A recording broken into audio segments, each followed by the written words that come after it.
Assalamualaikum warahmatullahi wabarakatuh. Teman-teman sekalian, ada sebuah kejadian. Pernah Nabi Muhammad SAW mengutus surat ke wilayah Najran. Najran ini wilayah terkenal sekali dengan agama Nasraniyah dan kuat sekali agama Nasraniyah. Mereka juga sangat tahu dalam Injil kalau akan keluar Nabi terakhir. Maka Nabi Muhammad SAW mengutus kepada mereka surat. Nih, ngajak masuk Islam. Waktu tiba surat Nabi Muhammad SAW ke wilayah Najran, maka orang-orang Najran mengutus khilaf di antara ahli sejarah. Ada yang mengatakan dari 14 orang sampai 60 orang. Banyak sekali khilaf di antara mereka jumlahnya. Tapi yang jelas kita anggap jumlah mereka 60 orang. Tapi yang disebutkan namanya pimpinan-pimpinan mereka seperti ya, Al-Aqib, ini adalah pemimpin mereka, kepala sukunya. Ada Sayyid, ini adalah Amir Safar mereka, disebutkan dalam buku. Dan Abul Harith, ini uskup mereka, pendeta mereka. Yang paling faham ya, pada saat itu Injil. Datanglah mereka kepada Nabi SAW, kemudian mereka waktu masuk itu pakai baju kan, karena Najran ini wilayah kaya, kerajaan Bizantium, terkenal sekali kekayaan-kekayaan mereka. Datanglah mereka menggunakan baju-baju dari sutra, mewah, tangan mereka penuh, jari-jari mereka dengan cincin-cincin emas. Datang. Waktu mereka datang, mereka langsung ditunjuk menanyakan mana rumah Nabi SAW. Mereka datang ke rumah Nabi SAW, mereka ketuk, Nabi nggak bukain. 2 kali, 3 kali, manggil, hai Muhammad, kami dari Najran, kami yang engkau undang. Nabi SAW tidak temui. Sampai mereka hanya jenuh, karena sudah lama Nabi nggak keluar. Mereka tanya, siapa? Ada kebetulan sahabat lewat, siapa yang kira-kira yang dekat dengan Nabi kalian nih? Kata mereka, yang terdekat adalah mertuanya, kedua mertuanya Abu Bakar dan Umar, dan ada anak mantunya Ali dan Utsman. 4 orang ini masyhur. Datanglah kepada mereka, datanglah mereka. Mereka musyawarah, tanya Abu Bakar, tanya Umar, tanya Utsman, tanya Ali, ini apa nih masalahnya? Kenapa kami diundang tapi Nabi kalian tidak mau temui?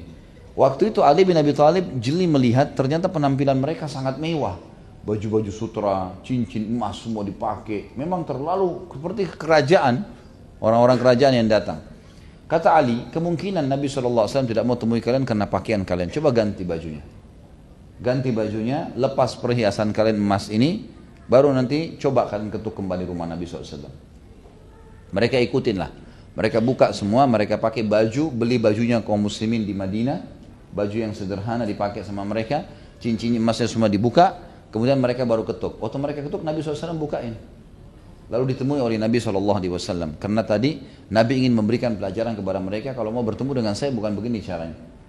Karena juga ada sebagian pendapat ulama mengatakan kemungkinan orang-orang Najran ini sempat sepakat. Kita uji nih, benar nggak dia Nabi? Caranya, perlihatkan yang termewah dari pakaian kalian. Nabi SAW Nabi, punya wahyu, tahu gitu kan. Selain pribadi beliau memang tidak suka yang begitu bermewah-mewahan berlebihan, juga memang ada wahyu yang menyampaikan. Ringkas cerita, ditemuilah mereka oleh Nabi SAW. Lalu Nabi SAW tawarkan Islam, bacakan Al-Quran, mereka masih nolak. Mereka nggak mau, gitu kan? Enggak, kami tetap dengan keyakinan kami lah, gitu kan? Lalu Nabi SAW memberikan kesempatan, apa yang kalian mau tanya dengan saya? Silakan tanya. Mungkin ada ciri Nabi terakhir yang kalian tahu. Maka yang terjadi adalah orang-orang Najran, pendetanya tadi Abul Harith bertanya, baiklah, saya akan tanya kepada Muhammad, siapa ayahnya Musa? Maka kata Nabi SAW, Imran. Ya. Lalu ditanya, ayahnya Yusuf? Kata Nabi SAW, Yaqub. Lalu kata dia, lalu ayah anda siapa? Kata Nabi SAW, Abdullah bin Abdul Muttalib. Jadi ternyata di dalam kitab Taurat dan Injil itu disebutkan semua, termasuk ayahnya Nabi SAW dan kakeknya. Gitu kan. Maka pada saat itu, dia bertanya, lalu ayahnya Isa siapa?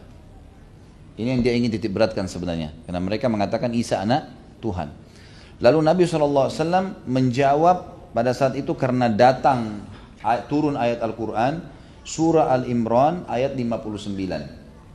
Al-Imran surah nomor 3 ayat 59. Allah SWT berfirman, A'udzubillahi minasyaitonirrajim, Inna mathala Isa indallahi kamathali Adam, khalaqahu min turabin, thumma qala lahu kun fayakun.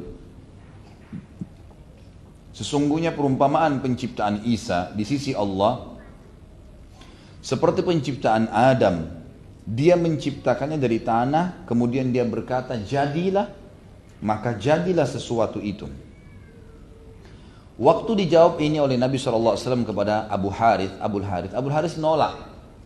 Nggak mungkin, yang kami tahu cuman Adam saja dari tanah, kalau Isa enggak, Isa itu anak Tuhan. Baik, yang terjadi, kata Nabi SAW, kalau begitu, saya akan menyampaikan kepada kalian firman Allah yang turun. Lalu turun sambungan Al-Imran tadi 59, turun ayat 2 ayat setelahnya 60 sama 61. Ayat 60-nya berbunyi al-haqqu min rabbika fala takum minal mumtarin. Wahai Muhammad, kebenaran ini bahwasanya Isa memang diciptakan seperti Adam yang sudah saya turunkan itu benar. Maka jangan kau ragu, fala takum minal mumtarin. Jangan sampai kamu ragu dengan masalah ini. Jangan sampai kamu meragukan karena mereka bilang enggak, kami enggak temukan dalam Injil. Enggak. Lalu untuk membuktikan kebenaran ini, hai Muhammad, turun ayat 61, kata Allah, "Faman hajjaka fihi min ba'di ma ja'aka minal ilmi faqul ta'alau nad'u abna'ana wa abna'akum wa nisa'ana wa nisa'akum wa anfusana wa anfusakum thumma nabtahil fanajal la'natallahi 'alal kadhibin." Turun ayat mubahalah namanya. Mubahalah adalah metode yang digunakan dalam Islam untuk menantang orang kalau mempertahankan dirinya pada kesalahan. Ini jelas salah nih. Kemudian dia bilang tidak, saya benar. Lalu dia mau coba menyampaikan kesalahannya, maka ditantang mubahalah. Apa itu mubahalah? Kata Allah, kalau seandainya ada orang di antara mereka membantahmu dalam hal tersebut, kalau Isa diciptakan memang dari tanah seperti Adam, sementara mereka tidak punya ilmu, mereka nggak tahu, cuma tebak-tebak saja. Katakanlah, hai Muhammad, ayo kita sekarang bermubahalah dengan cara mendatangkan anak-anak kita masing-masing. Kami akan memanggil anak-anak kami dan anak-anak kalian, istri-istri kami dan istri-istri kalian, kami sendiri dan juga kalian juga sendiri. Kemudian marilah kita bermubahalah agar laknat Allah ditimpahkan kepada orang-orang yang dusta. Mari kita sama-sama berdoa kepada Allah. Saya datang dengan istri dan anak-anak saya, kemudian kalian juga lakukan itu. Kebetulan pimpinan-pimpinan tadi, si Abul Harith ini pendeta ini, kemudian ada kepala sukunya tadi, ada Amir Safar Said, ada kepala sukunya juga tadi. Itu semuanya datang, si Aqib tadi. Kemudian mereka juga datang dengan keluarga-keluarganya. Kata Nabi SAW, ayo kita kumpul, sebagaimana Allah bilang, saya bawa anak istri saya, kemudian kalian juga sama. Lalu kemudian kita minta kepada Allah, ya Allah, siapa yang benar menangkan dan siapa yang salah turunkan laknatmu. Mubahalah namanya. Karena ini mempertahankan, sudah dibacakan Al-Quran, sudah diundang, dan mereka sudah diberikan surat, lalu mereka juga datang, dijelaskan juga Islam itu. Ternyata mereka masih menolak. Dan Abul Harith ini dalam beberapa asal juga disebutkan sebenarnya tahu kalau ini kebenaran. Cuma dia merasa berat saja mau mengikuti gitu kan. Kayak merasa nanti wibawanya tercoreng. Jadi masih ada unsur duniawi. Maka Nabi SAW mengajak mereka bermubahalah. Banyak sekali dalil yang menjelaskan kepada kita hadis-hadis sahih bagaimana bentuk mubahalah itu. Dan antaranya adalah riwayat dikatakan Nabi SAW mengajak pada saat itu Hasan dan Husain digendong cucu beliau radhiyallahu anhuma ajma'in, radhiyallahu anhuma, kemudian Fatimah juga radhiyallahu anha datang di belakang punggung Nabi SAW.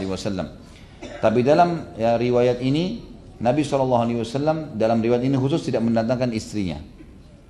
Dalam beberapa asar yang lain sesuai dengan firman Allah mendatangkan istrinya. Kemudian Nabi SAW bersama dengan orang-orang Najran ini menuju ke sebuah tempat padang pasir yang luas, dan di situ ada gunung, di dekat gunung, tapi tidak disebutkan gunung apa.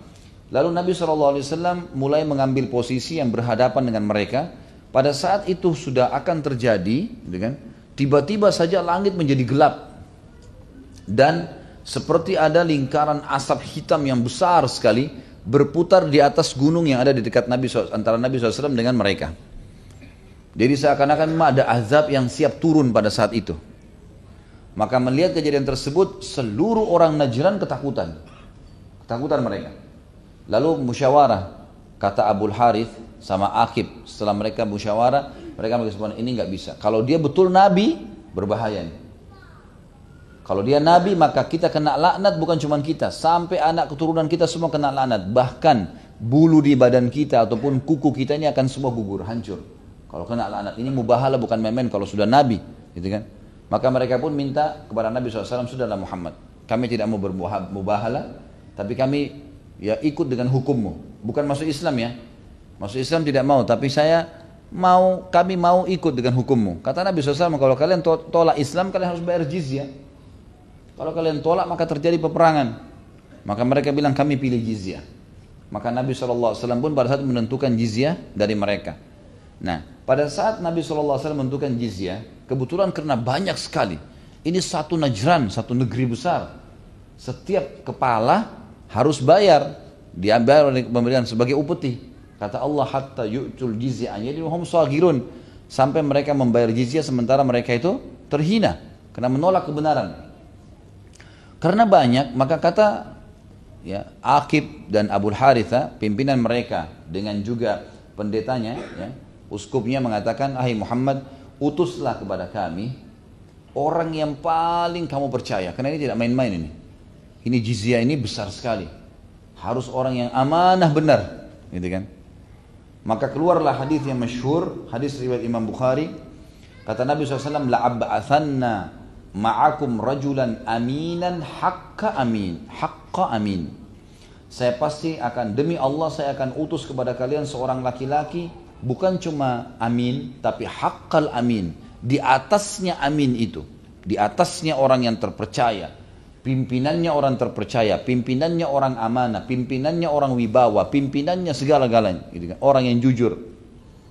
Lalu beliau mengatakan, fastashrafa lahu ashabu Rasulullah SAW. Maka semua sahabat waktu itu mengangkat kepalanya, ingin ditunjuk oleh Nabi SAW, karena ini dapat julukan amin haqqal amin, aminan haqqal amin, gitu kan. Sampai Umar bin Khattab mengatakan dalam sebuah riwayat, saya tidak berharap jabatan kecuali pada saat itu juga, ingin sekali, karena ini luar biasa dapat julukan. Saya pun sengaja meninggikan tubuh saya, padahal Umar sudah tinggi radhiyallahu anhu. Beliau sengaja tinggikan lagi badannya supaya Rasulullah SAW tunjuk. Tapi apa yang terjadi? Maka Nabi SAW mengatakan, faqal kum ya Aba Ubaidah bin Jarrah. Berdirilah wahai Abu Ubaidah bin Jarrah.